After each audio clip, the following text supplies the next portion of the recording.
Hello my dear students, कैसे हैं आप लोग। Welcome back on culture NEET. Myself M J sir. Student, आपके सामने आने का फिर एक बार मौका मिला और ये हमारा लेक्चर नंबर 6 है। मतलब 5 लेक्चर आपको ऑलरेडी प्रोवाइड कर चुके हैं। इस वाले लेक्चर में हम लोग बात करने जा रहे हैं जेनेटिकल डिसऑर्डर के बारे में। और इससे पहले वाले में 5th वाले लेक्चर में थोड़ा सा बताए थे आपको कि जेनेटिकल डिसऑर्डर होता क्या है। फिर भी इसमें भी हम लोग एक एक करके देखेंगे ताकि आपका कॉन्सेप्ट क्लियर हो जाए और उसमें कोई भी कन्फ्यूजन आपका ना बचे। तो चलिए बगैर टाइम कोलैप्स किए हुए हम लोग आगे की तरफ बढ़ते हैं। ये हमारा है जेनेटिकल डिसऑर्डर। और जेनेटिकल डिसऑर्डर्स का मतलब होता क्या है, तो क्रोमोसोमल लेवल पे या जीन लेवल पे जो एबनॉर्मलिटीज हो जाता है उसे ही बोला जाता है जेनेटिकल डिसऑर्डर। अब ये जेनेटिकल डिसऑर्डर्स में हम लोग क्या पढ़ते हैं, तो ये सारा चीज़ हम लोग देखें अभी कि डिसऑर्डर जो चेंज कर देता हो जीन और क्रोमोसोम के सीक्वेंस में उसे बोला जाता है जेनेटिकल डिसऑर्डर। ये है कितने तरह का, तो याद रखना आपको 2 टाइप्स होता है। एक है मेंडेलियन जेनेटिक्स मतलब मेंडेलियन डिसऑर्डर, और एक है क्रोमोसोमल डिसऑर्डर। मतलब मेंडेलियन डिसऑर्डर का मतलब क्या हुआ कि वैसा डिसऑर्डर्स जो मेंडल साहब ने दिया था क्या ये अलग होगा, क्या नहीं होगा, तो क्रोमोसोम के ही बेसिस पे होगा, तो जीन के ही बेसिस पे। बट यहाँ पे बताया गया है कि जो मेंडल साहब ने अलग किया, क्लासीफाई किया डिजीज को, तो वो अलग बन गया और एक क्रोमोसोमल डिसऑर्डर जो बच गया था उसको नाम दे दिया गया क्रोमोसोमल डिसऑर्डर। ओके, तो आगे की तरफ चलते हैं हम लोग और नेक्स्ट स्लाइड है हम लोगों का मेंडेलियन डिसऑर्डर्स। और मेंडेलियन डिसऑर्डर्स में हम लोग क्या समझेंगे, क्या देखेंगे, तो इसको समझिए आप। तो क्या है इसमें एक एक करके समझते हैं। It is caused by alteration और म्यूटेशन। मतलब क्या हुआ कि चेंज हो जाना, ऑल्टर हो जाना, वैरी कर जाना, मिक्स हो जाना, ब्लेंडिंग हो जाने के प्रोसेस में ही हम लोगों को कुछ देखने को मिलेगा। मतलब म्यूटेशंस हो गया है या ब्लेंडिंग हो गया है, चेंज हो गया है जीन सीक्वेंस में, तो उसको हम लोग बोलेंगे क्या, मेंडेलियन डिसऑर्डर। सिंगल जीन याद रखना आपको। जीन का मतलब क्या हुआ कि ये जैसे डीएनए है, तो इस डीएनए के ऊपर में जो सीरी है जिस पे पैर रख के चलते हैं हम लोग, इसको बोला जाता है जीन। और जीन होता क्या है, तो gene is a genetical copying genetical informations, जो एक एक इंफॉर्मेशंस को डीएनए के ऊपर रखा गया है। डीएनए क्या है, तो डीएनए एक स्ट्रक्चर है जो जीन के मतलब जेनेटिकल इंफॉर्मेशंस को रख रहा है। हीमोफीलिया है पहला डिसऑर्डर। कलर ब्लाइंडनेस है, प्लीज इसको जरूर से जरूर लिख लेना क्योंकि बहुत इंपॉर्टेंट है, डायरेक्ट ऑब्जेक्टिव में क्वेश्चन पूछा जाता है। सिकल सेल एनीमिया हुआ, फिनाइल कैटोनुरिया, थैलेसीमिया और सिस्टिक फाइब्रोसिस। ये सारा चीज़ हम लोगों को एक एक करके डेवलप करना है, सीखना है, समझना है और आगे की तरफ बढ़ना है। ओके, फिर चलते हैं हम लोग हीमोफीलिया में। सबसे पहला डिसऑर्डर हम लोग ना ये 5th वाले लेक्चर में डिस्कस कर चुके हैं ऑलरेडी, बट इसको फिर से एक बार देखिए आप कि है क्या। तो हीमोफीलिया क्या होता है, तो it is a sex linked recessive disorder. मतलब एक्स लिंक्ड मतलब क्या हुआ, 2 तरह का क्रोमोसोम होता है, एक्स और एक्स वाई। ये होता है फीमेल में और ये होता है मेल में। जो सेक्स क्रोमोसोम होता है उसको एलोसोम बोलते हैं और जो बच जाता है उसको ऑटोसोम बोला जाता है। समझ गए, तो उसी एक्स क्रोमोसोम के साथ प्रॉब्लम देखने को मिलेगा। बट कैसा है, तो रिसेसिव है, मतलब हिडन फॉर्म में है। हिडन फॉर्म में रहेगा, जो सप्रेस नहीं कर रहा है जीन, वही जीन डिजीज कॉज करेगा, तो इसको बोलेंगे x linked recessive disorder. In this a protein involved in the blood clotting. Blood को क्लॉट करने के लिए 13 फैक्टर है। इस 13 फैक्टर्स में प्रोटीन भी है और बहुत सारा फैक्टर्स है, कैल्शियम भी है, ऑक्सीजन भी है। बट प्रोटीन जो होगा ना, वो प्रोटीन नहीं बन पाएगा, ये एबनॉर्मलिटीज़ हो जाएगा उस प्रोटीन के साथ, वो प्रोटीन ही नहीं बन पाएगा, तो कहेंगे क्या, ब्लड क्लॉटिंग नहीं हो पाएगा। ब्लड क्लॉटिंग नहीं होगा मतलब एक भी फैक्टर अगर काम नहीं करेगा तो ब्लड क्लॉट नहीं कर पाएगा। दैट्स वाई उस वाले इंसान को प्रॉब्लम हो जाएगा। एक सिंगल कट भी क्या बन जाएगा, नॉन स्टॉप ब्लीडिंग का कारण बन जाएगा। समझ गए ना। तो ये डिजीज किसको था, तो रॉयल डिजीज बोला जाता है। क्वीन विक्टोरिया थी ना, उनको ये डिसऑर्डर हुआ था और सबसे पहले वही इस डिजीज को रिसेसिव मतलब कैरियर बन गई थी। The disease is controlled by 2 अलील, मतलब एक कैपिटल एच और एक स्मॉल एच ही कंट्रोल करता है इस डिजीज को। तो क्वीन विक्टोरिया मतलब कैपिटल एच रहेगा तो ये डिजीज नहीं होगा, समझ गए, नॉर्मल कहलाएगा। बट अगर स्मॉल एच रहेगा तो स्मॉल एच वाला अपने आप को एक्सप्रेस कर पाएगा, जिसकी वजह से वो डिजीज हो जाएगा। तो इस कंडीशंस में एक प्रोटीन नहीं बन पाएगा जो ब्लड को क्लॉट कर रहा है। तो क्वीन विक्टोरिया याद रखना है आपको, और ये सारा चीज़ लिखवा दिए हैं आपको, ये एक एक करके देख लीजिएगा।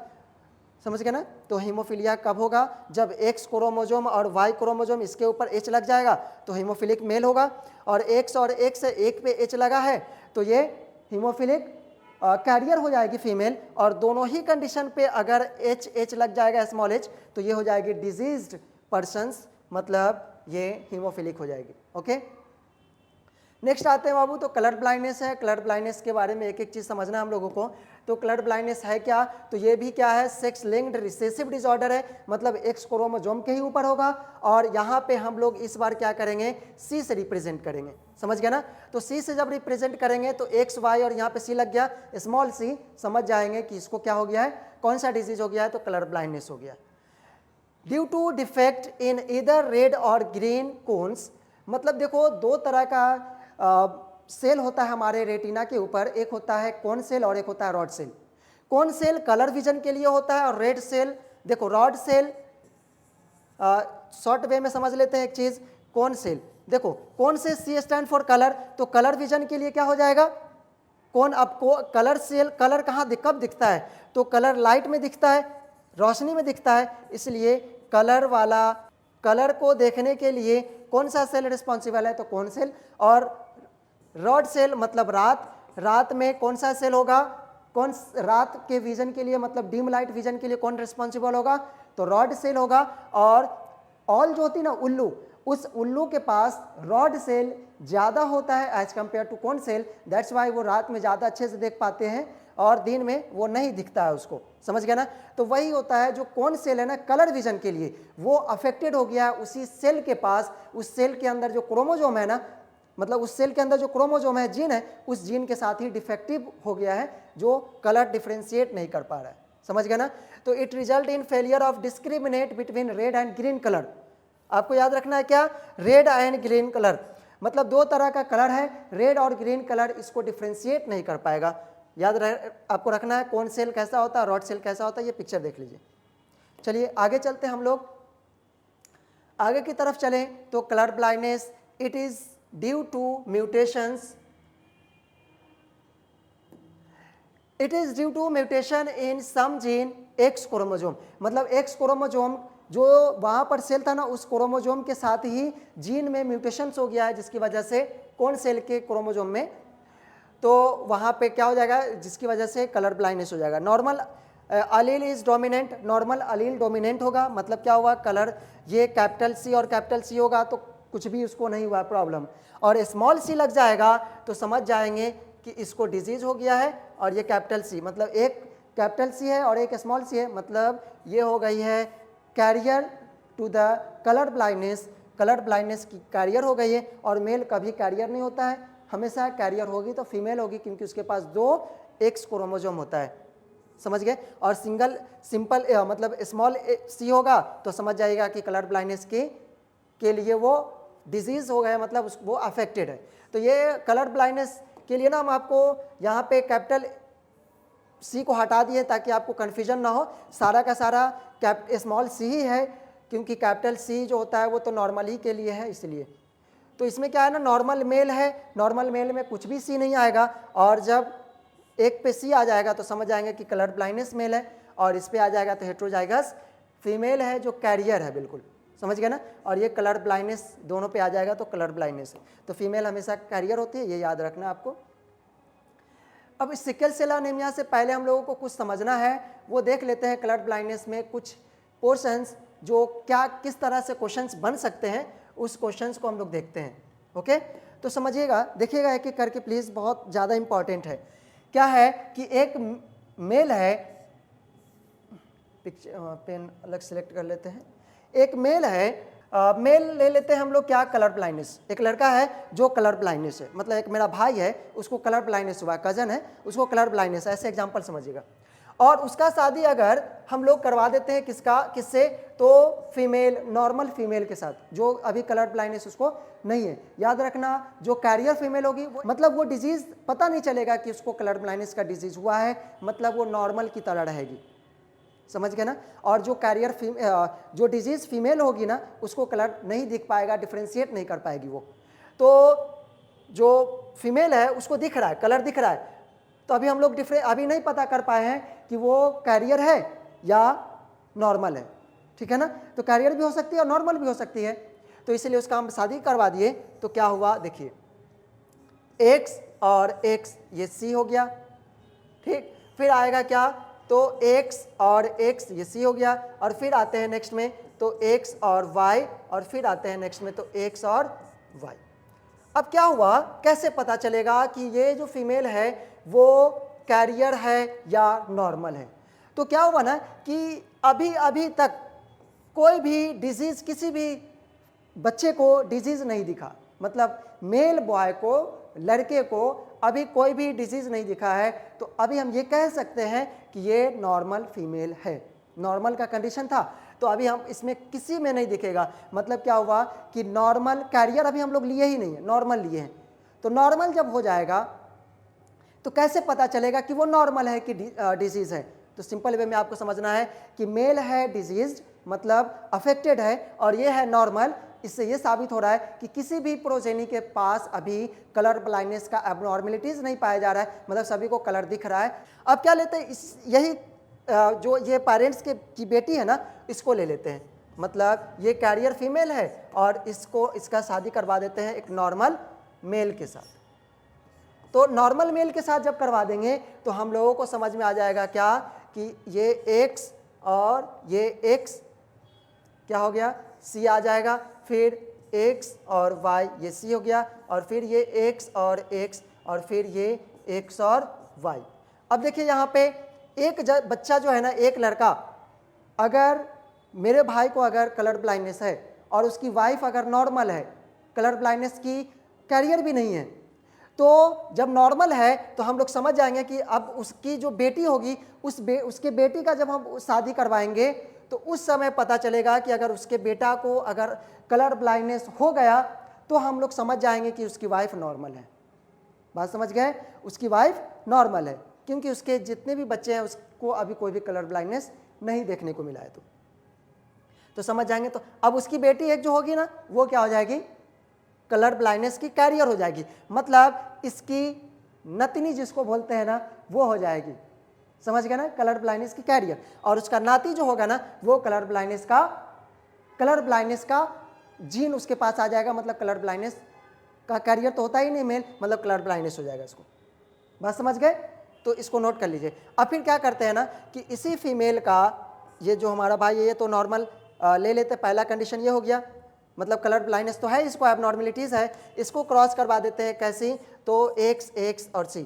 अब क्या हुआ ना कि अगर वो फीमेल लेडी जो वाइफ है उस लड़के की, तो उस लड़के की जो वाइफ है उसको कैसे पता चलेगा ये कलर ब्लाइंडनेस की कैरियर है या नॉर्मल है, कैसे पता चलेगा। तो नॉर्मल यहाँ पे अभी हम लोग लिए हैं कलर ब्लाइंडनेस की कैरियर, तो इस कंडीशन में क्या हो जाएगा कि X और इस पे भी C और इस पे भी C।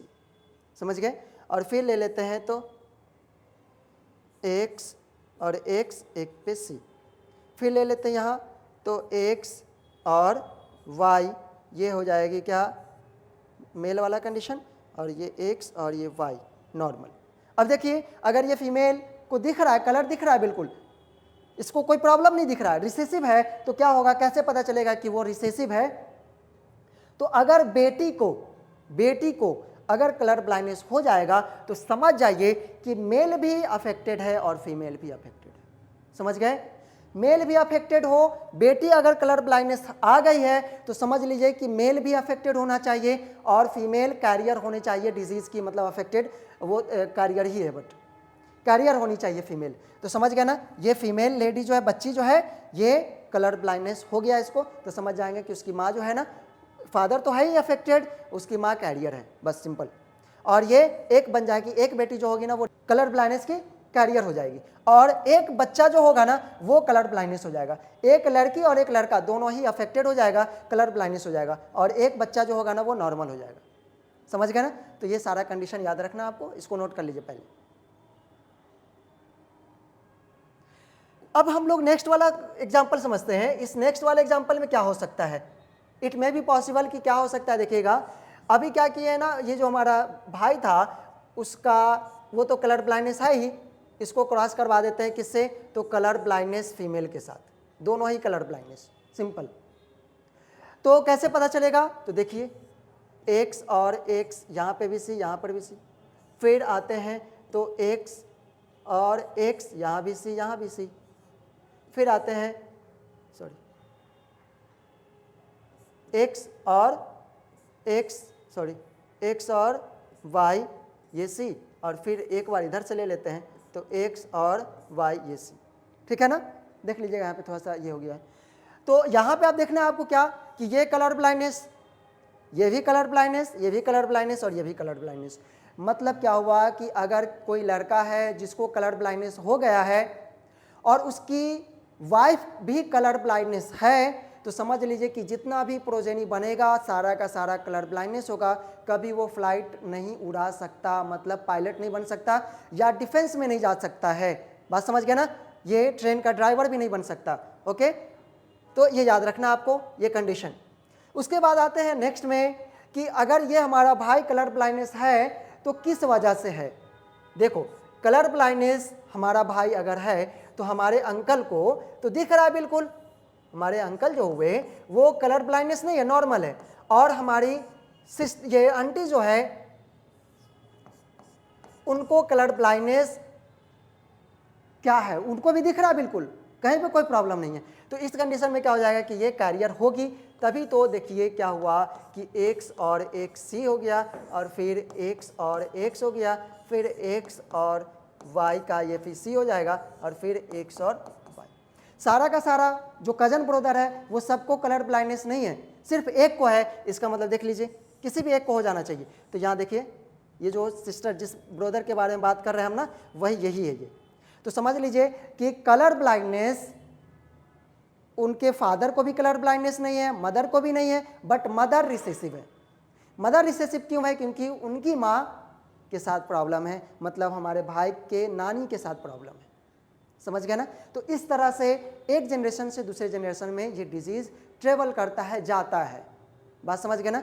तो ये सारा इस तरह से क्वेश्चंस बन सकते हैं और बनते हैं, तो इसको नोट कर लीजिए, बहुत इंपॉर्टेंट है। तो चलिए अगले स्लाइड पे हम लोग चलते हैं, और ये हम लोगों का स्लाइड होगा। अगर और भी क्वेश्चंस आएगा तो मैं आपसे डिस्कस करूंगा, और अगर आपको कुछ पूछना होगा तो प्लीज़ कमेंट बॉक्स में ज़रूर बताएं मुझे। चलिए नेक्स्ट में समझते हैं sickle cell anaemia. Sickle cell anaemia क्या है? तो ऑटोजोम है linked recessive disease. Autosome linked recessive disorder है। मतलब क्या हुआ कि क्रोमोजोम वैसा जो सेक्स क्रोमोजोम नहीं है, अदर देन सेक्स क्रोमोजोम, उसके साथ ये प्रॉब्लम आया है। It can be transmitted from parents to the offspring when both the partners are carrier. मतलब ये पेरेंट्स से आया है, जनरेशन टू जनरेशन जाता है जेनेटिकल डिसऑर्डर।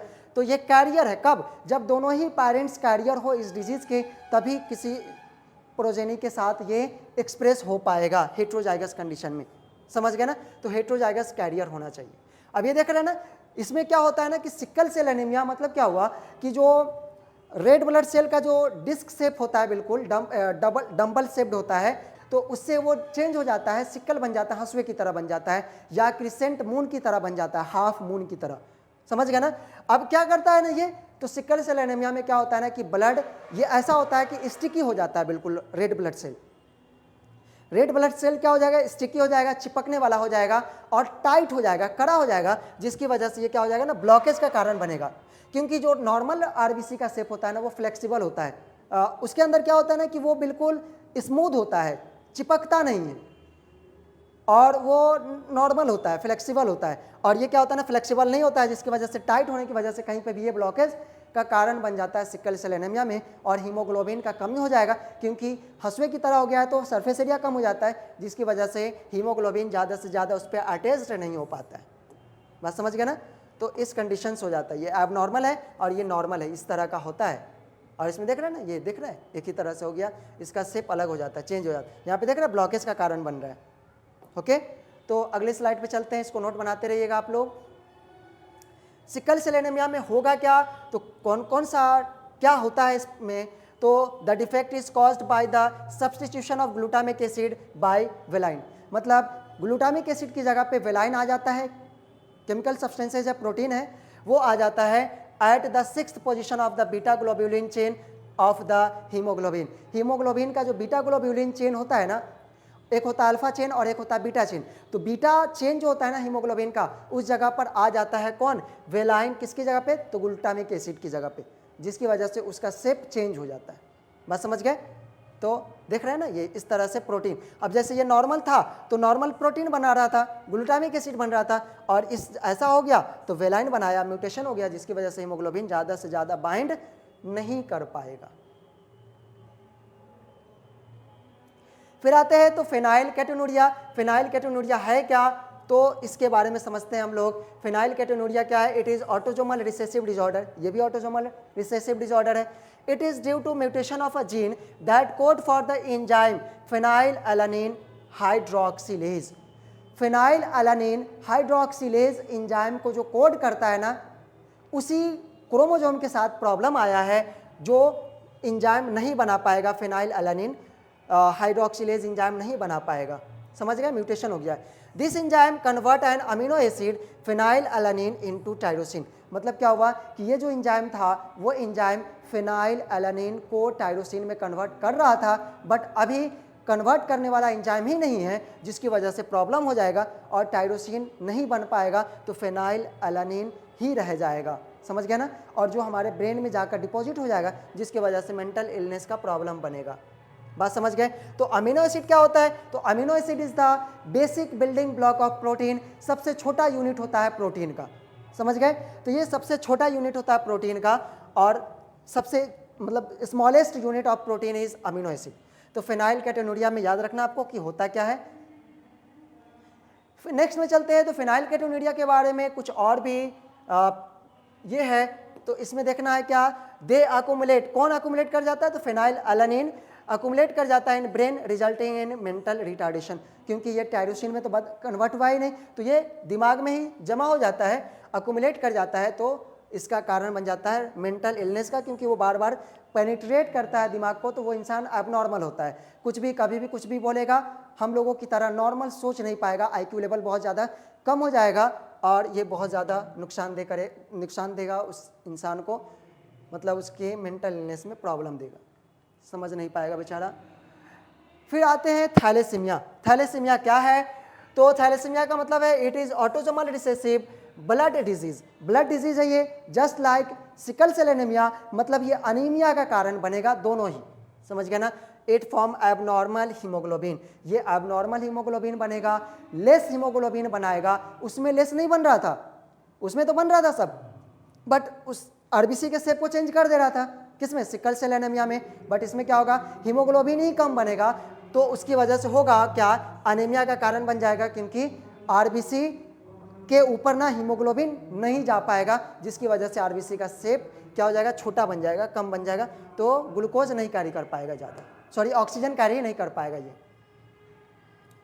फिर आते हैं क्रोमोसोमल डिजीज में। तो क्रोमोसोमल डिजीज को हम लोग अगले क्लास में, अगले स्लाइड में देखेंगे, क्योंकि अभी बहुत ज़्यादा डिस्टर्बेंस हो रहा है और आपको क्लियर समझ में नहीं आएगा, वॉइस में हो सकता है कि डिस्टर्बेंस आ जाए, तो इसलिए प्लीज़ अगले क्लास में हम लोग इसके बारे में बात करेंगे। Thank you. नोट्स ज़रूर बनाइएगा।